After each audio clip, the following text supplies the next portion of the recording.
Okay, we're back with another interview. I'm super pumped today because I feel like I met this person recently, and right away you just know there's a certain aura about this person, there's a certain energy about this person. And whenever I see that aura or energy, I usually know that there's a story behind it.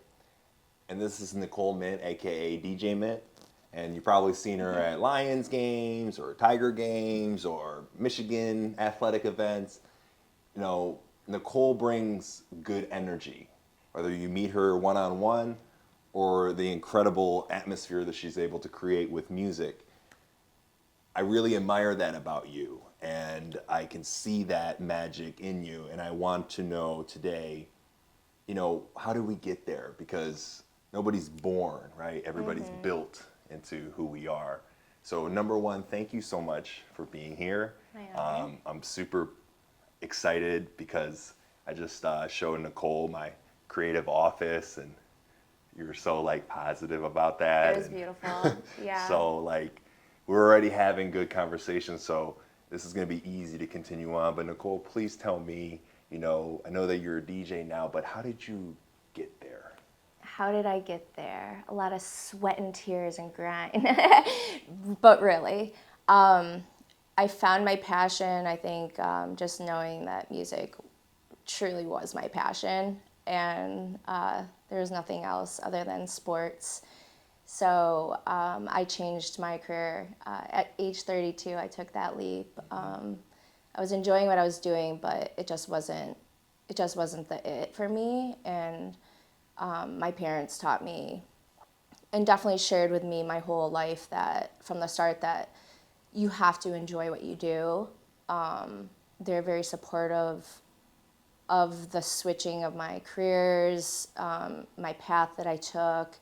They supported all the journeys of my travels, and I think life really led me to finding out what I truly needed to do in life, and that was to be a DJ and pursue everything else that I can do with that. And that's also brought me a huge voice, I believe, that I can impact others too. So That dream to be a DJ, do you remember when that started? Were you a little girl? How old were you?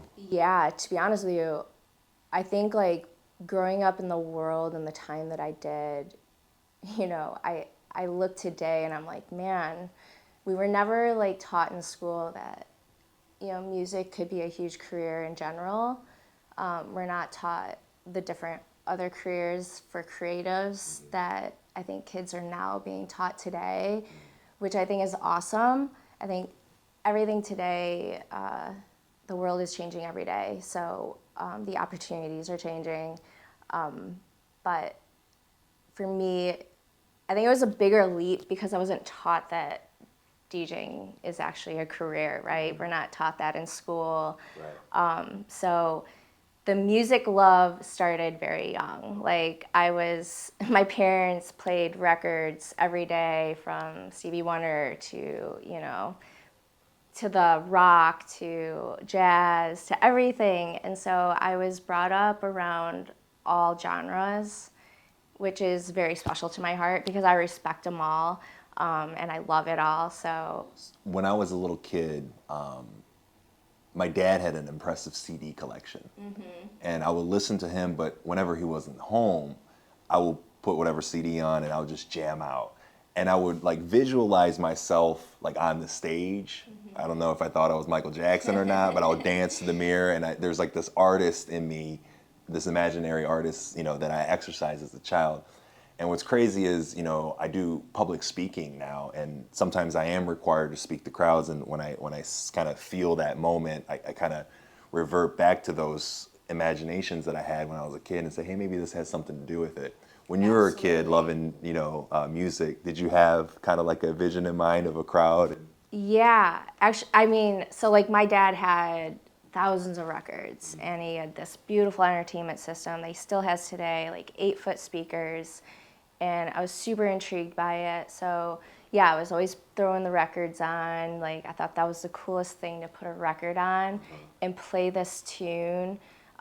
They would let me do that when their friends came over and they were entertaining. I became this like DJ in a way, but I didn't know I didn't know what a DJ was. I was just passionate about projecting music for people to enjoy. And yeah, as a little girl, I was always in my room just like jamming out with fake instruments, and I finally got real instruments. And music was just, it was my gateway. I connected to it, I related to it, but most importantly, it was just making sure like everyone was listening to good music. Up into high school, I was, making people CDs that friends today text me and they're like, I still have those CDs that you burned for me, all those mixes, even the mixtapes. That's crazy. So, yeah. That's crazy that you mentioned that, because one of my friends that I still have till this day that I went to elementary school with, she did the same thing. She passed out CDs and she really kind of gave this like, giving attitude. And I really appreciated that because that educated me on Japanese music that I still enjoy today. What were your, like, if you had to name, and this is gonna be hard, right? But like a Mount Rushmore of like artists that you grew up to, who would you put on that list? And while you think, I'm gonna give you mine, okay? Sure. MJ, Prince, Nat King Cole, and let's put Detroit's Eminem in there. Okay, yeah. So I'm gonna start with, my grandma was also, I felt like I have an old soul to me because I was listening to all this other music that as a child, Frank Sinatra, we share the same birthday. No way. Yeah, so that's kind of like just an artist that I really respect today. Also sharing the born day with him. I celebrate him all the time. Aretha Franklin, Nat King Cole, that was my grandma's favorite. Really?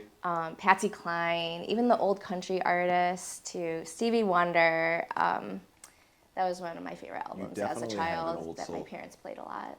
You know what's crazy too, and correct me if I'm wrong here, but like I feel like music back then, it was like a transferring of an emotion. Like the lyrics, it wasn't as fast, but it was so like deep and thought out, and they did a really good job like storytelling and like kind of conveying that, right? Especially love songs. It's like the autumn leaves, right? Like he's describing, you can kind of picture the song as he's singing it, whereas now it's so like, I feel like the attention span, like we talked about earlier, is so shortened that lyrics are, sometimes you can't even hear it, but like it's fast, it's fast paced. You being somebody that kind of learned and kind of grew up educating yourself with music, do you feel like you have kind of like a special ear because you're like a student of the game as much as you are like somebody that's like trying to, push out new music and the trendy things and stuff like that? Yeah, I think it's all in the ear. I do have a special ear. Even when I was playing instruments, at first could not read music, and I finally, until I could read music, I was playing to ear, but my teacher didn't know I couldn't read the music. You could play. Yeah, so I was playing alto sax, in middle school.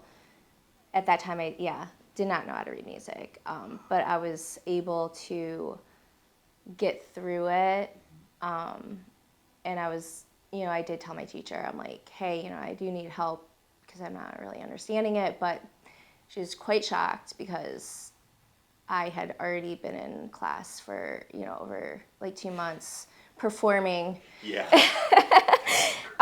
Even, concerts where they, and I wasn't fake playing, I was really blowing the saxophone and playing the notes, and it was because of my ear.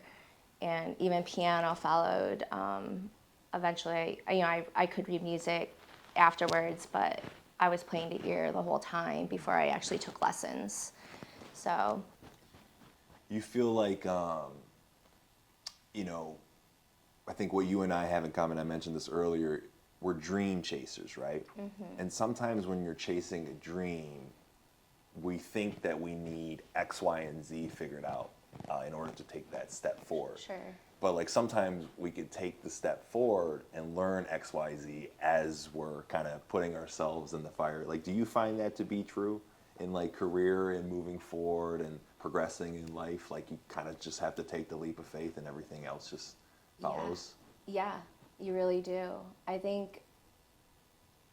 I know the world today is so scared about taking those leaps because we jump out of our comfort zone, which is totally understandable with, you know, what we have to face and what could happen, what could not happen. But the leap of faith and jumping out of that comfort zone, I believe if you're really passionate about that move, you are going to succeed. So if this is what you want, like take that jump because passion and everything else is going to follow to create that. But if you're not passionate, don't make that leap because it could, it could backfire. But I say if you got passionate about anything, you're going to go far. It's going to be seen by everyone, but you cannot do anything without that.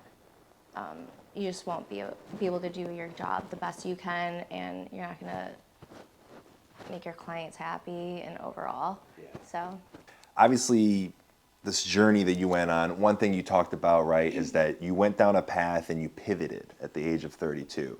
Yeah. What was the path that you were down first? So entertainment has always been a part of my life. So I've been actually in the entertainment business since I was 18.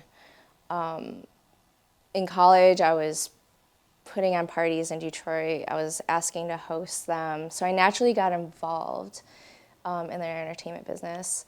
I also interned for a company at age 22, and I got hired. So I was interning for an entertainment company for Super Bowl. So that led me to doing celebrity parties and huge parties all over the country. You were organizing and producing. Yeah, so I was actually a project manager. Okay. Yeah, so I was producing and managing all these very lavish athletic celebrity parties to Sports Illustrated, lavish bat mitzvahs, weddings. So I did that for a while. I was traveling the country and I was doing that, and I was living in other states. Did you enjoy it? I enjoyed it, yeah. And again, like this was a part of my journey that led me to finding where I needed to be. Right. I think all these experiences we do in life, there's a good reason for everything. And that there was a moment where I was like, man, looking at all these DJs, that I'm hiring for these big events, I was like, I could do that. And I think I can do that better. I play to people. I know what people want in a way, which is a little different than some DJs. Yeah. There are some DJs that can just play to themselves, but then there's the DJs that really want to like play to the people. So that's when I realized I missed Ann Arbor. I missed my friends, my family, my home. I wanted to come back. I've already seen all of America, traveling nonstop, being on planes, traveling, in cars, wherever we needed to go. But it was a wonderful experience, but that's when I really found myself where I was like, I'm gonna drop I'm gonna change my career and I'm gonna learn how to DJ. So I actually started learning on the road. My boss at that time had been a DJ before, the CEO. So like we went from one trip to Vegas to LA. We went Denver, Vegas, LA to Florida. Wow. And some of that was playing, some of that was road tripping, and I was literally learning on virtual DJ. Yeah. At that point that I just decided I want to learn, I'm going to do this myself, and came back to Michigan, Ann Arbor, my hometown, and just started letting a few people know, businesses, owners that I knew, that I'm a DJ, and if you guys want me. And it just started flowing in. I had the great network to pursue that, so. One of my favorite sayings is life happens for you, not to you. It's by Tony Robbins. Yeah. It seems like that's exactly what happened for you. Yeah. Life kind of happened for you where you were able to find, and DJing kind of came back to you, right? Because you were, I mean, to do all of the things that you listed, to, you know, producing and these extraordinary parties, like you had to be passionate about it, you had to be good at it, and you had to work hard to be that good, right? Yes, yes. So for you to do that and still say, this ain't enough, this is where I really want to go, and to be able to pivot, that's amazing. And it's also kind of encouraging for me as well, because, you know, what I do with photography and videography, you know, it kind of found me. You know, I lost my grandpa and I knew I wanted to storytell, but my true passion is in speaking and doing interviews like this. So, you know, I don't know, you know, I'm going to still operate my business because I love it, and it, you know, provides me a lifestyle, but I also need to, you know, push forward in my dreams of becoming a speaker. So you sharing your story, I think you definitely inspired me just now, and gave me this affirmation that what I'm doing is actually helping, because I'm sure for you that transition, it's not a decision, okay, I'm official DJ now, like, hi guys, like, you had to climb, it's like the top of a mountain was the bottom of a different mountain. Is there truth to that? Was that how the journey went? Yeah, I mean, yeah, I think we always need change, right? All my friends were like, you have the best job ever. You're just traveling the world and partying with celebrities, putting on these lavish events. But again, you know, it's lavish when you see it, but it was a lot of work of traveling, long days, planes, doing events the night before, then catching a plane in 5 hours to go to a different state to put on some, you know. What do you think DJing gives you that job didn't give you? Oh, DJing gives me everything. It's just something that once I'm playing music for people and doing that job, it just sparks joy, right? Like, I think the important thing is joy. Are you happy? And I cannot complain when I go do this job. Like, this is something that I've worked so hard for to be where I'm at today. But at the bottom line, I'm bringing this like happiness of vibes to people that I'm so thankful that I get to do this as a career. Yeah, yeah. I hear you on that. It's like you're fulfilling a purpose. Like it's a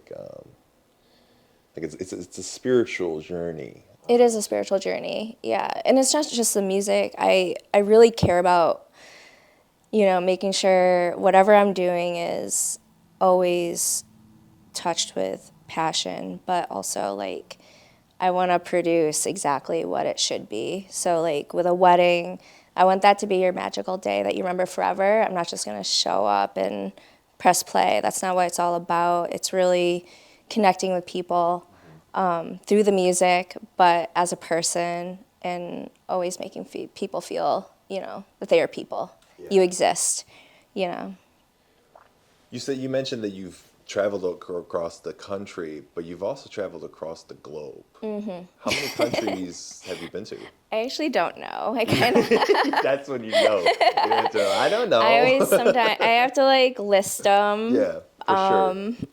Okay, out of those countries, I'm sure you have amazing memories. Is there one that sticks out to you? Yeah, all my travels stick out. I think Honduras, traveling to Honduras was one of the most impactful trips that I've ever taken in my life. All my travels have been somewhat like vacation, but also a spiritual journey, like you said. Like, I feel like traveling for me is me connecting with a world that you can't just do in your hometown. You really have to venture and experience just how everyone is living, from kids to adults, and just understanding how the world operates, and not just in our little, you know, hub that we live in. It's very educational. Honduras was the most impactful trip of my life. It was a very hard time. I was going through this like horrible breakup, and I just got asked to go travel to this country and be a voice to raise money to change these kids' lives that I've never met in my life. And when I got asked to do that, I said yes. There was no hesitation. I don't even know where I'm staying. I don't know much about this country yet. But this is to help someone, but also 3 kids. Yeah, let's do this. So, I did that trip, and I went to Honduras for 5 days, and which is one of the most dangerous countries, but also the most beautiful country ever. And that experience was life-changing for me. Through just what I was experiencing in that moment, I don't think a lot of people really could have. I wouldn't say that. I'm not going to say a lot of people, but it would have been hard for many people to take that leap while experiencing the other stuff I was going through. But I knew that there's a part of me that I don't ever want other people to affect what I am doing in my life. So you have to become stronger that, this is a horrible breakup, but you have this opportunity amongst coming out of that to be this person even better, to help these kids you've never met and travel across the globe to do that. And it really brought a different kind of strength to me, especially with all the support with the whole fundraising. I think people they knew the kind of heart I had, and I think that was just something to really show people this is who I am, and I'm out there to do that. I want to give, and I want to help anyone, so. I think we're all extremely blessed as human beings. I think God is constantly looking out for us, but we maybe not acknowledge it within ourselves. We definitely don't talk about it enough. Right. And from that story, what I hear is when you go through something like a breakup, it's a loss, right? But you also lose a bit of a confidence or self-love towards yourself because you feel like you're not enough for somebody, or you feel like, just things aren't going your way, right? Sure.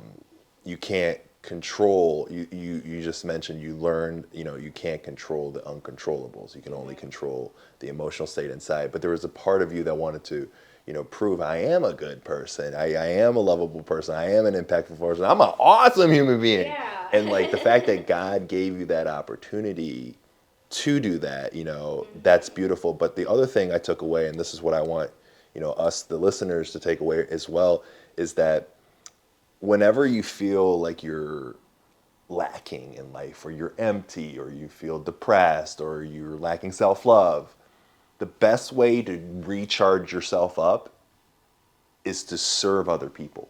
Absolutely. When you help others, you feel valued.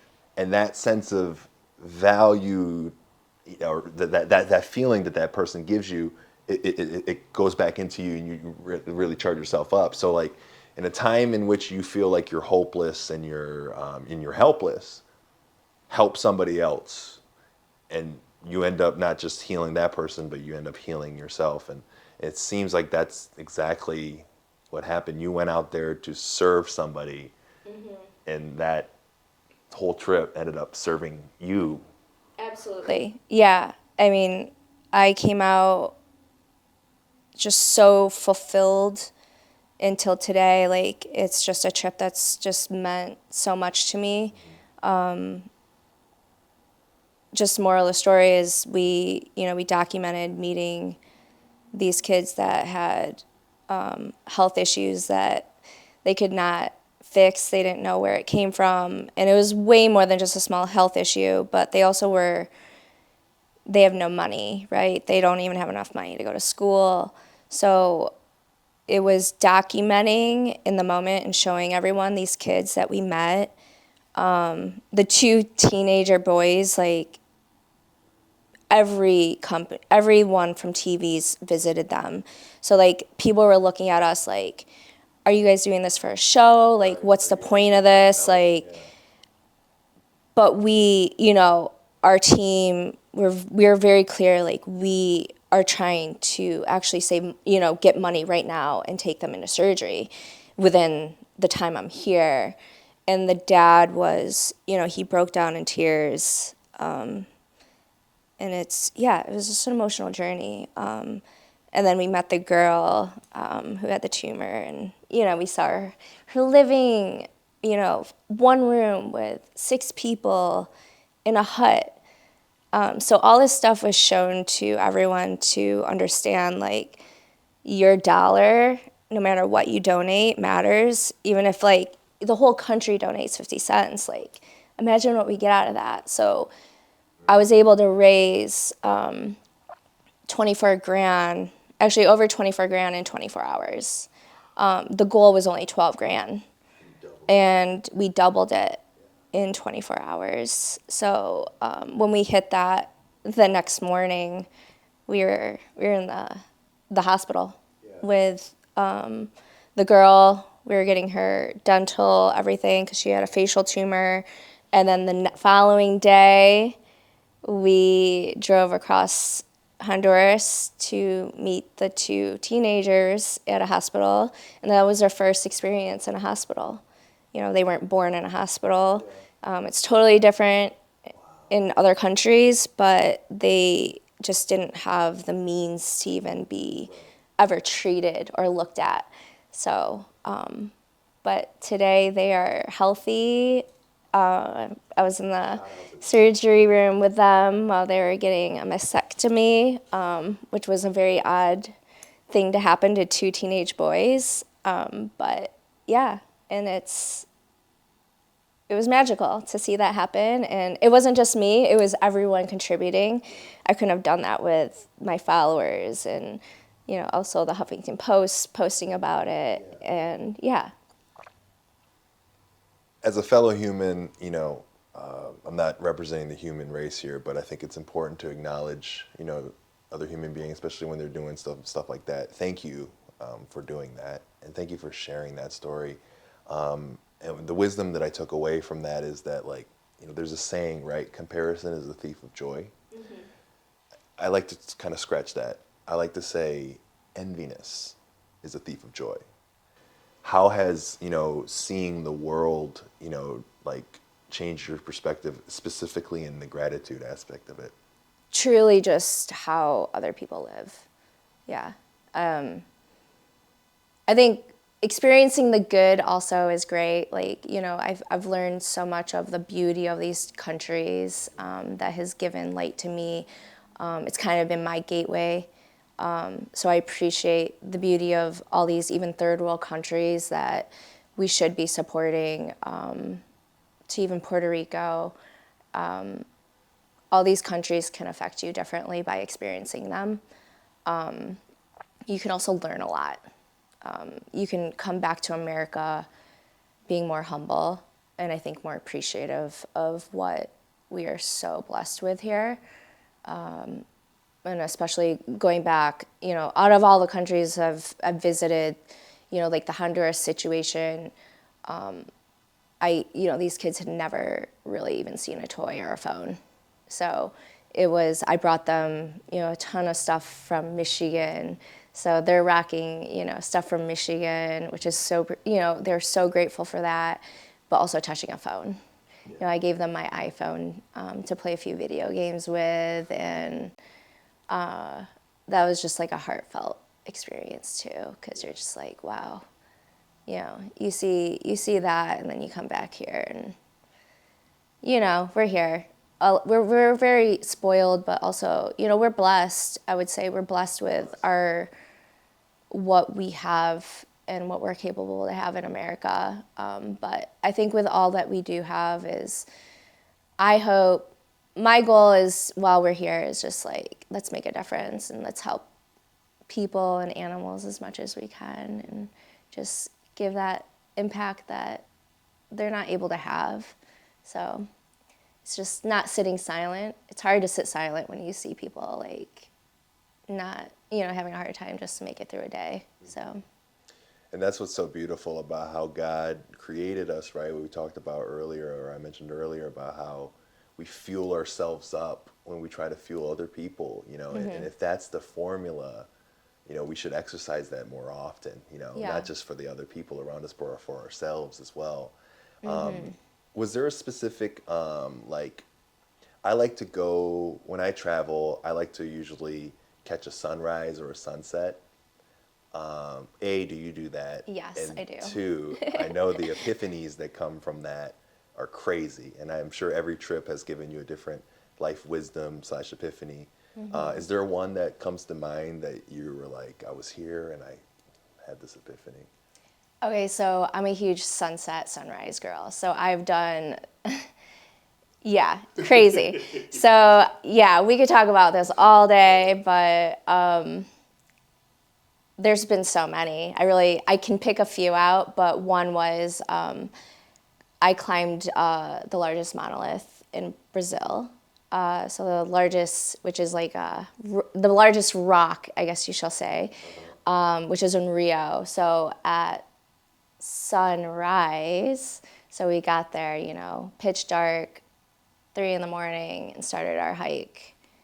And that was also a time in my life that it was just like very magical to be up there, seeing the sunrise over Rio, and no one else up there but me and my friends that hiked it.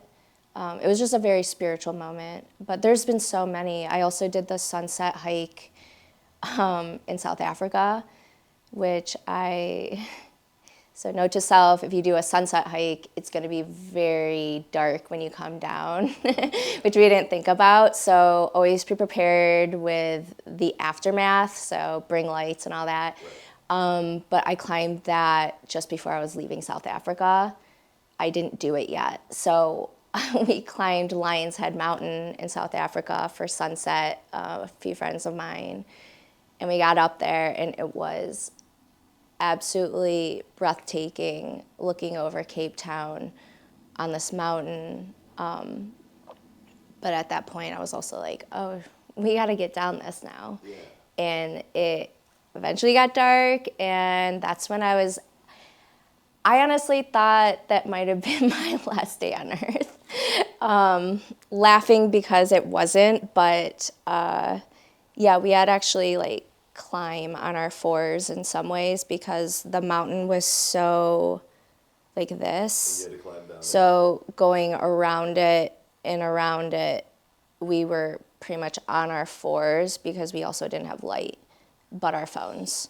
So there was 3 of us, and we were using cell phone lighting to see where we were on this mountain because there was no rails, right? So eventually I saw a hiker who was hiking up. And I was like, he's like, do you need help? And I was like, where are you going?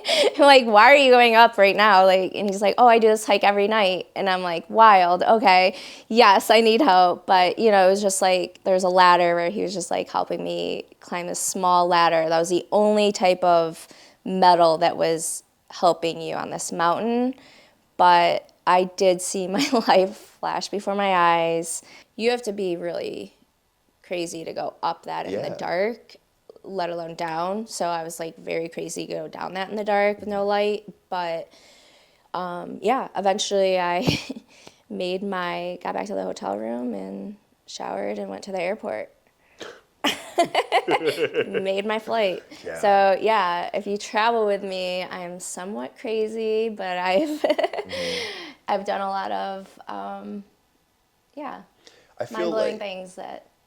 You said Lion's Head Mountain, yeah. right? So my name, being Leo, throughout my life, the animal, the lion, has really brought good luck and fortune towards me. I remember the house I grew up in had lion gates, and I get to shoot at lions games, and so this lion's head, it's definitely something that I would love to go to because it's calling me right now. Yeah. Man, I was It looks like a lion. it looks like a lion? It does when you look at it from the outside, Oh my yeah. God.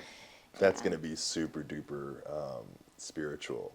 But through these travelings that you do, it seems like, right, even within the traveling, you try to maximize it. You're a maximizer, right? And I think in order to be a dream chaser, not just you have to take a leap of faith, but you have to have the courage to kind of be fearless to maximize each experience. Yes. Talk to me a little bit on that. You know, like what advice could you give to like people who are pursuing their any dream today, not just DJing? My advice is to really always stay humble. Like just be a good person. Because we need that in no matter what you're doing.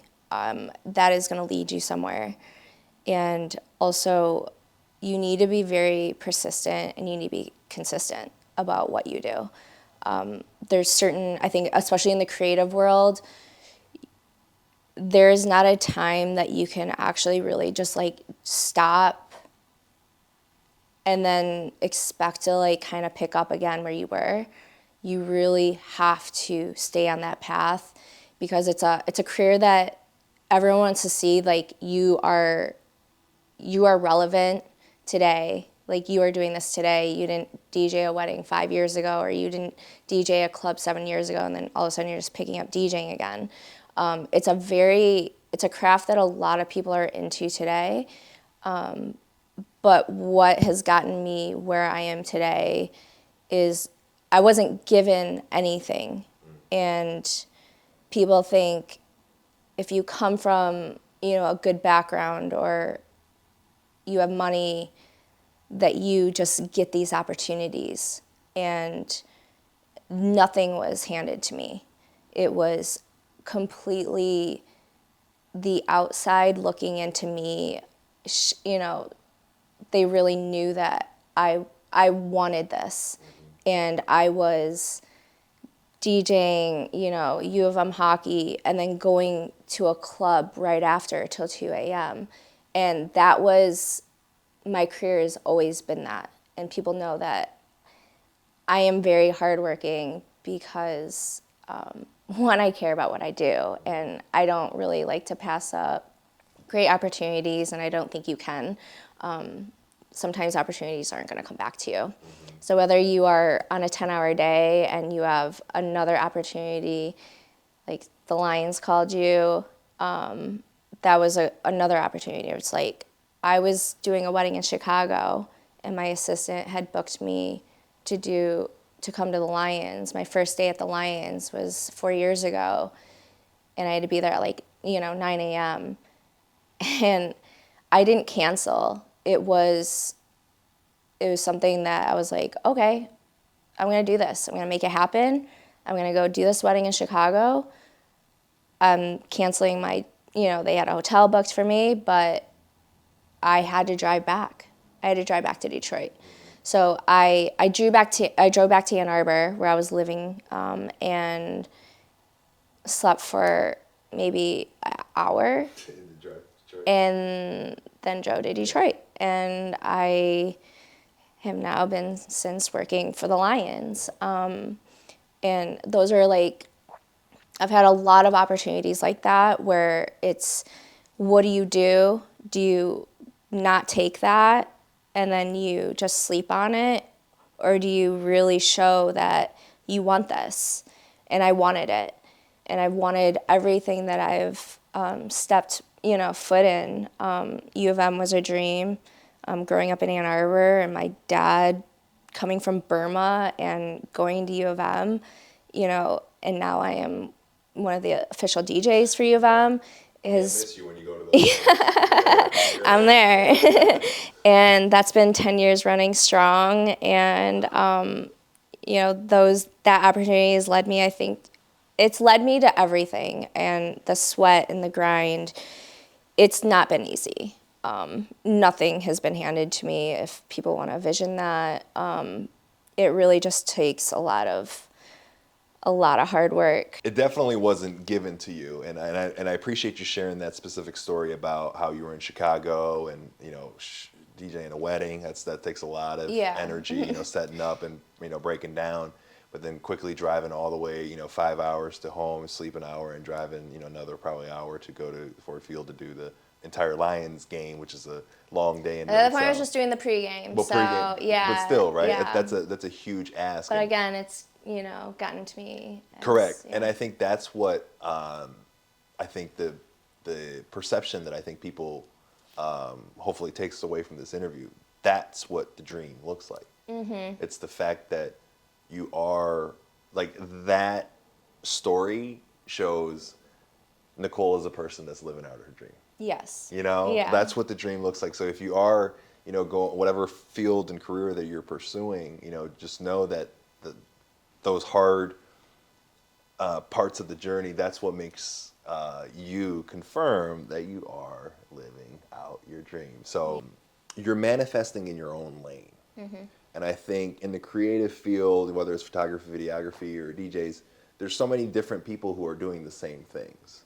And I think me personally, I make a conscious effort to not think like this, but sometimes, right, you're DJing at the same club, or or photographing the same wedding.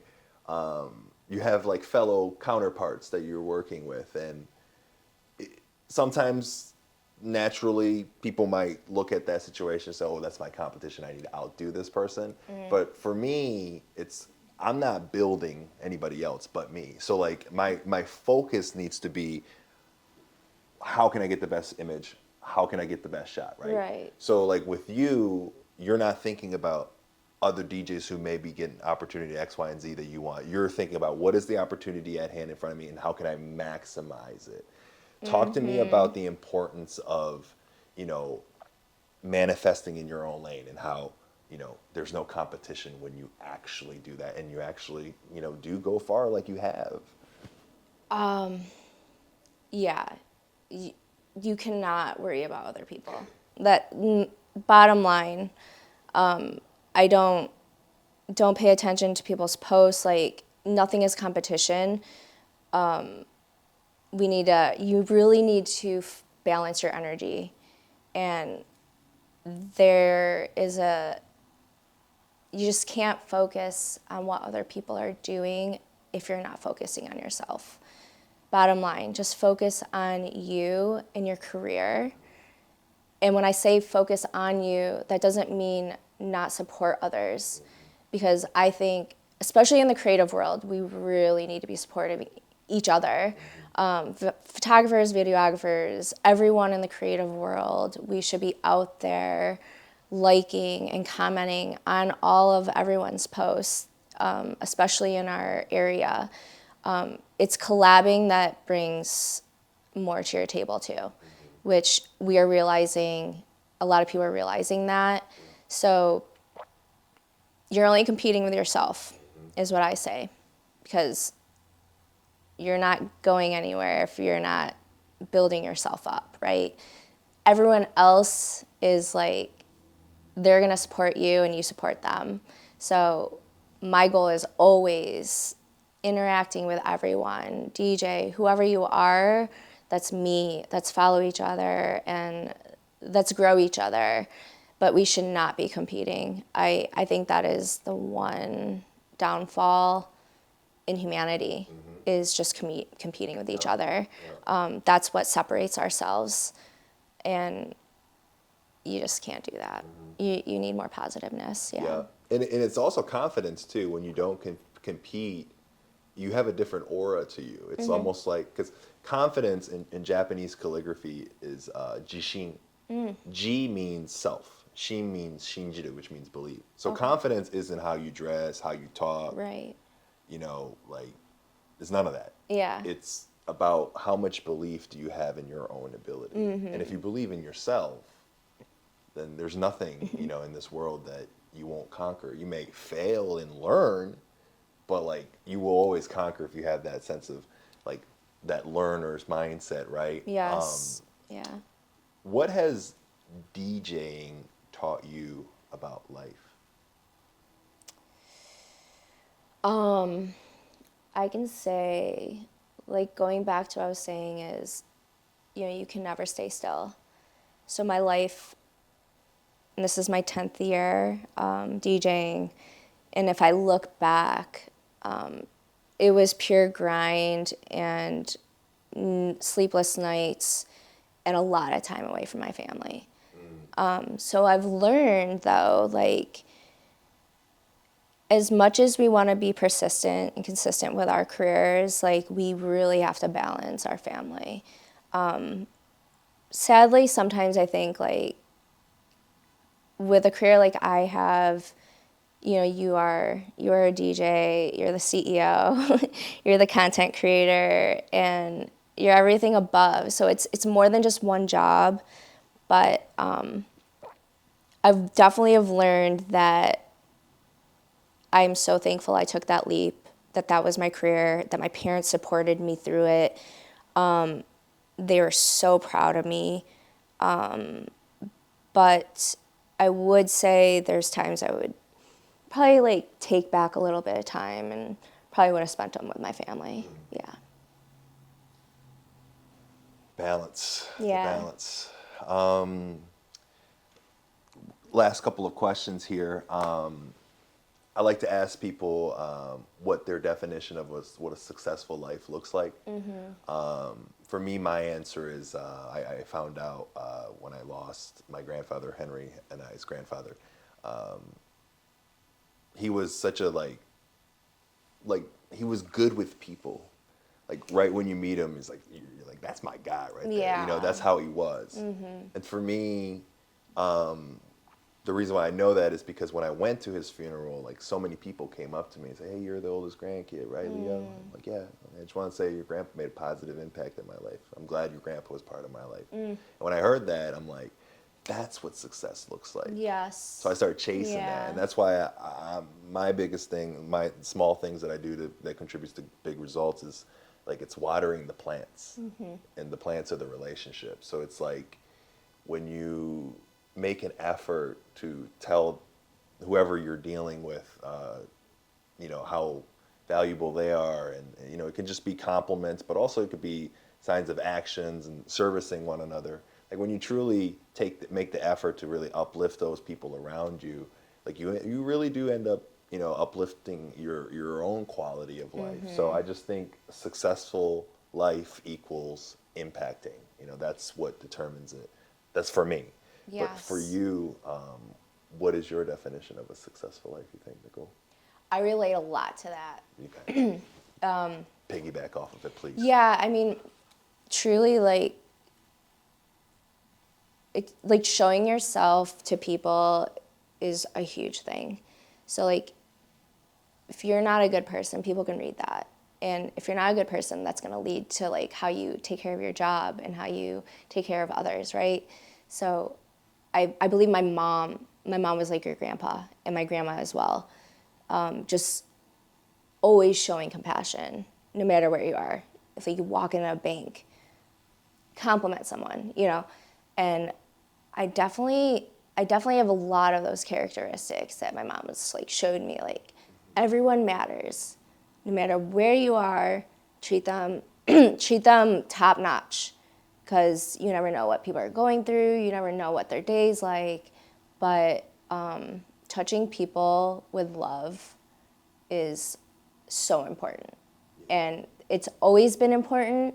But today is, I think, a day that we really need to show so much more compassion and support, online and offline. Like, it's just, yeah, we need to be more together, and period. I could tell the level of impact that your mom has had you, and that piece of advice. I've never met your mom, obviously, but when you were saying it out loud, I kind of got a glimpse right there, and you and your ability, right, and this is what I'm trying to do with my grandfather, right, is like it's just like these people that we have in our lives that were a part of our upbringings. There's seeds that they planted in us, and it's so beautiful to see those seeds, Yeah. turn into flower as we're adults. So I appreciate the seeds that your family has put into you, because you have truly impacted, so many people across the globe, literally. And, just on a personal level, you've impacted me so much just in this short amount of time that we got to know each other. So I'm super grateful for you. Well, thank you. I'm super grateful for you as well. So what are your 3 gratitudes today? Oh, gosh.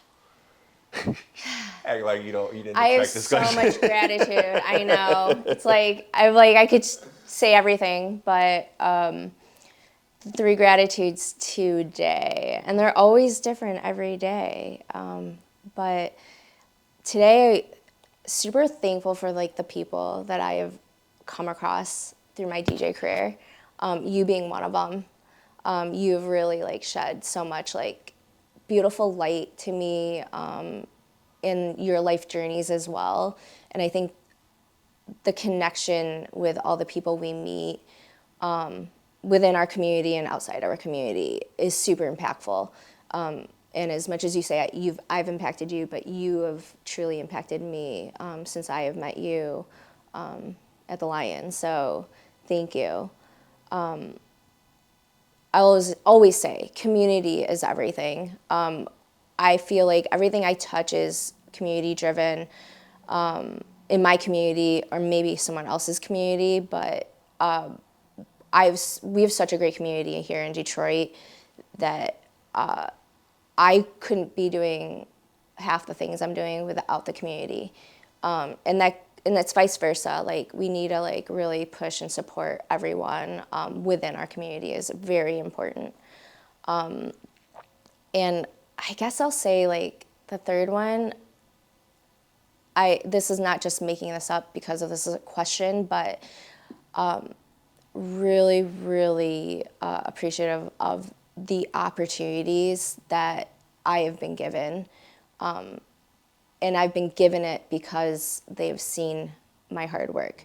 But when I say given, the opportunities that I've been with Michigan for 10 years, to the Redwings, Tigers, and all these sports teams, and to all the wonderful clients that have annually booked me, I have so much appreciation for everyone like still believing in me and really keeping me within their family to keep producing wonderful events, and the connection with the people that I've met has been wonderful.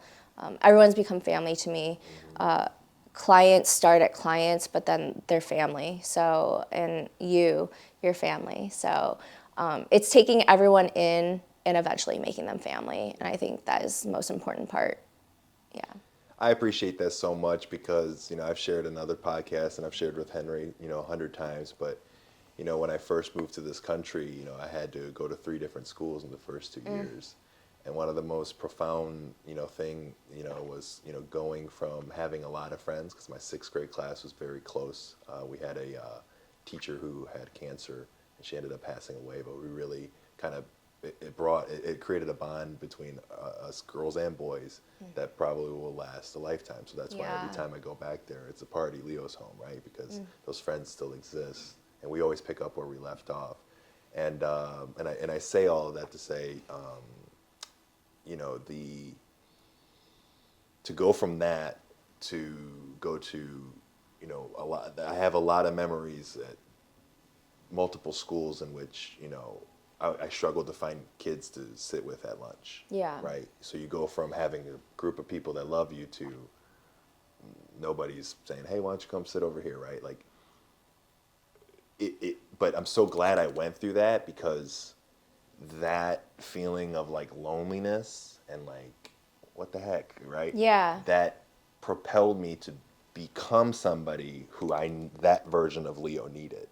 So I just feel like it's such a, like, you're successful when you become somebody that you always wanted to be. Yeah. And right. you've always wanted to be the person you are right now, yeah. traveling the world and impacting people through music and, Yeah. and through your storytelling.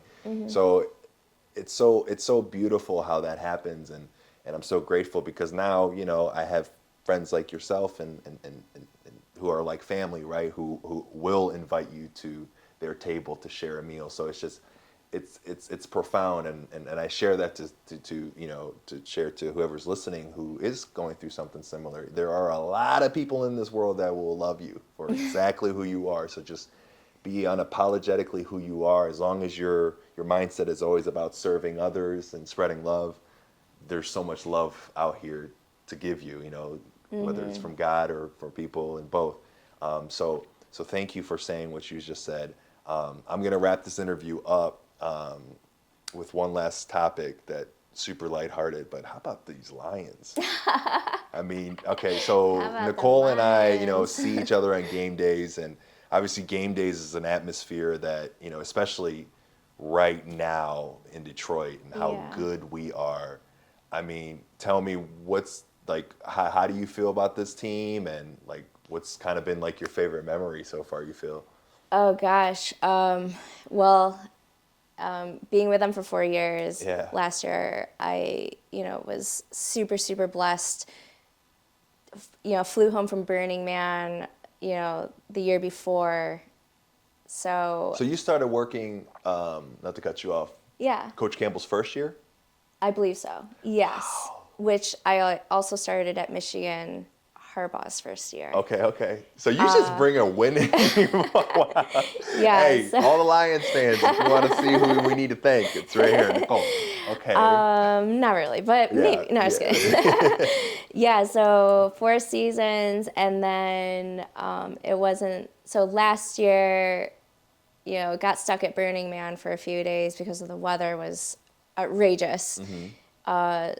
But when I got home, I had checked my email. I just, had an awesome email about, being promoted to secondary audio producer. So not only just doing the pregame, joining up there, doing the game, and it's been mind-blowing. It's been so awesome to be a part of, and I know my mom would be so happy today to be here to see her favorite football team. So it's even more, touching that my parents, they raised us with all these sports teams that I work for today, and go Lions! We're going to the Super Bowl. That's right. Obviously, we have an intruder for this last question. Sorry. I mean, this is the star of the show. I don't know what you. Amanda, say hi.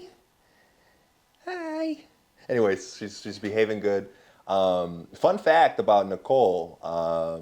I think a lot of people get this confused, including myself. I always wondered, how you got your DJ name, but your last name is DJ Myint, right? It's my last name. Okay. Government name, yeah.